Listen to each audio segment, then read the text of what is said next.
Hello everyone, my name is Clyde Sigalang and my topic is gases are classified by their chemical, physical properties, and usage. Number 1. Chemical properties. Chemical properties of gases are of prime interest to firefighter as they reflect the ability of the gas to react within or without other materials. Sabi po dito is ang chemical properties ay tungkol sa kung paano mag-react yung mga gas. And matitignan po natin sa mga susunod na babasahin. The next is the chemical properties of gases may be broken down as follow. Una is flammable gases. Any gas that which burn in normal concentration of oxygen in the air. These gases are subjected to the same condition as flammable vapor. Dito naman daw po sa flammable gases ay ito naman daw po yung mga madadaling masunog gaya ng mga methane or propane pag ng apoy. And pangalawa is non-flammable gases. Any gases that will not burn in air. Some of these will support combustion and are called oxidizers. Those that do not support combustion are called insert gas. Sa may non-flammable gases is sinasabi naman po dito ay ito daw po yung hindi nasusunog pero pwedeng makapagpalaki ng ng apoy tulad ng oxygen o mga hindi reactive tulad naman ng helium. Pangatlo is reactive gases. Any gases that will react within itself or with other materials under condition other than fire, shock, heat, and etc. Dito naman sa may reactive gases, sabi, nagre-react sa init, shock, o pressure tulad ng mga acetylene naman sa reactive gases. And sa toxic gases naman is any gases that may complicate firefighting effort due to its serious life hazard. Ito is delikado. Ito daw ay nakakasama sa tao tulad ng mga chlorine o ammonia. And next to number 2, physical properties. Is the physical behavior of a gas both outside and inside of the container. And when accidentally released, these are of prime interest of firefighters. Dito po is sinasabi yung physical properties ay tungkol sa paggalaw ng gas sa loob at labas ng container sa mga pagliyab.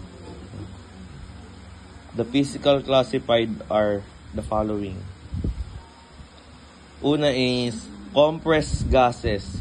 Matter which is solely in a gaseous state in its container with a lower pressure limit of 25 psig or pounds per square inch gauge at normal temperature of 70 degrees to 100 degrees. Sinasabi naman sa may compressed gas. Ito yung mga parang mga oxygen no, mga nakikita sa may hospital and naka-store sa mataas na pressure and tulad ng mga oxygen niya, yung sinabi ko kung nakikita dun sa Pangalawa is liquefied gases. Matter which exists partly as a gas and partly as a liquid at normal temperature inside the container and remain under pressure as long as any liquid is in the container. Sabi po dito naman is ang liquefied gases naman daw ito daw yung gas na liquid form sa pressure. Kaya gaya ng mga propane, yung mga liquid, yung mga alcohol, ganun. And pangatlo sa may physical properties is cryogenic gases. Gas which remains as liquefied gas in its container at temperature far below normal temperature. Ito naman daw yung mga sobrang lamig na gas tulad ng mga liquid nitrogen. Usage. Classification of gases is made by their usages. However, there will be much overlapping in this usage. Ito daw is yung mga iba't ibang ibang paraan para magamit daw yung gas. Una is fuel gas. Gases which burn with air to produce heat, power, or light. Ito nga yung yung nakikita lang natin sa mga gasolinahan. Pag sinindihan is nagliliyab and nakaka-produce ng light.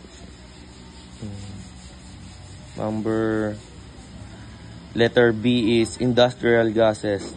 Gases used in industrial processes such as water treatment, welding, and cutting, refrigeration. Ito yung ginagamit naman sa mga pang-welding o mga na gas na tulad ng acetylene. Dito naman sa may medical gases. Gases used for medical purposes such as therapy and anesthesia. Ito naman is ginagamit sa therapy o anesthesia tulad ng oxygen. At dito naman tayo sa may flammable compressed gas. Una is natural gas, the most common flammable gas. Dito naman is yung pinakakaraniwang flammable gas. And pangalawa is methane. Lighter than the air and not toxic. Ito is katulad ng mga nasa gasol. At pangatlo is propane and butane. Colorless, tasteless, odorless, and not toxic. Heavier than air. Ito namang mas mabigat sa may sa hangin. Pero ito nakalagay sa yung butane. Nakalagay yung mga mahilig mag-samgy. Ito, meron silang ganon pagka sa lutuan. And number 4, acetylene. Colorless, tasteless, odorless. Shock sensitive. Burns ethylene for 4,217 degrees Fahrenheit. Ito is katulad ng mga sa may pinang-welding. And number 5, hydrogen. Difficult to keep in container. Lighter than the air.